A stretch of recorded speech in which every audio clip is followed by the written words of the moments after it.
Christmas Eve, 1945, Fayetteville, West Virginia. The Sodder family goes to sleep in their two-story home. 10 people in the house, George and Jenny Sodder and their 9 children. At around midnight, the house catches fire. George and Jenny escape. 4 of the children escape. 5 children do not come out. But when investigators search the ashes the next morning, they find no remains, no bones, no trace of 5 children who were supposedly burned alive in a house fire. George Sodder spends the next 3 decades digging up his own property looking for his children's bones. He never finds them, because there's a real possibility they weren't in that fire at all. George and Jenny Sodder were Italian immigrants living in Fayetteville, West Virginia. They had 9 children. George ran a coal trucking business. By the accounts of people who knew them, they were a close, stable family. On the night of December 24, 1945, the family went to bed. Jenny woke up around midnight to the smell of smoke. The house was on fire. George broke a window and got out.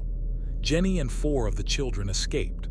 George attempted to re-enter the burning house to reach the 5 children still inside: Morris, 14, Martha, 12, Louis, 9, Jenny, 8, and Betty, 5. He couldn't get back in. The fire was too advanced. The ladder was missing. George kept a ladder propped against the side of the house specifically for emergencies. That night, it was gone. The trucks wouldn't start. George tried to use his coal trucks to drive them into position so he could climb to the upper windows. 2 trucks, both working fine the day before, wouldn't start. The fire department arrived hours late. Despite the fire station being only a few miles away, firefighters didn't arrive until nearly 8 a.m., hours after the fire had burned out. The fire marshal's conclusion: the fire marshal ruled the fire accidental and the cause of death for the 5 children as burning.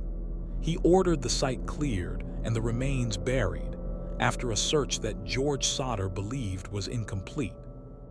But there were no bones. A house fire, even a severe one, does not fully incinerate human remains, particularly not the bones of 5 children. Investigators found a liver they initially said was human. It was later determined to be beef liver that had survived the fire from the family's kitchen. No teeth, no bone fragments identifiable as children, nothing. The sightings. In the days and weeks after the fire, multiple people reported seeing children matching the descriptions of the Sodder kids, in a car driving out of Fayetteville on the night of the fire, at a motel nearby, and later in other states. A woman running a tourist stop claimed she had seen several of the children the morning after the fire, being driven through in a car by adults she didn't recognize. The children, she said, did not look distressed, but they were definitely in that car. The suspicious man. Weeks before the fire, a man had come to the Sodder house asking about work. He had looked around the property carefully. He had specifically noted the fuse box. George Sodder had publicly criticized Mussolini in the years before the war, something that had made him enemies within certain Italian-American political circles in the region. The man who had come to ask about work was never identified. The photo. In 1967, 22 years after the fire, Jenny Sodder received an anonymous letter in the mail. Inside was a photograph of a young man. On the back, the words, "Louis Sodder, I love brother Frankie, Ill Boys, A90132. The young man in the photograph bore a striking resemblance to what Louis Sodder might have looked like at 30 years old. The letter was postmarked from Kentucky. It was never traced. The handwriting was never matched. The photograph was never explained. The billboard. For years, George Sodder maintained a large roadside billboard near his home with photographs of his 5 missing children and a reward for information. He refused to accept that they had died in the fire. George Sodder died in 1968, still believing his children were alive somewhere. Jenny Sodder continued the search until her own death in 1989. None of the 5 children or their remains were ever found.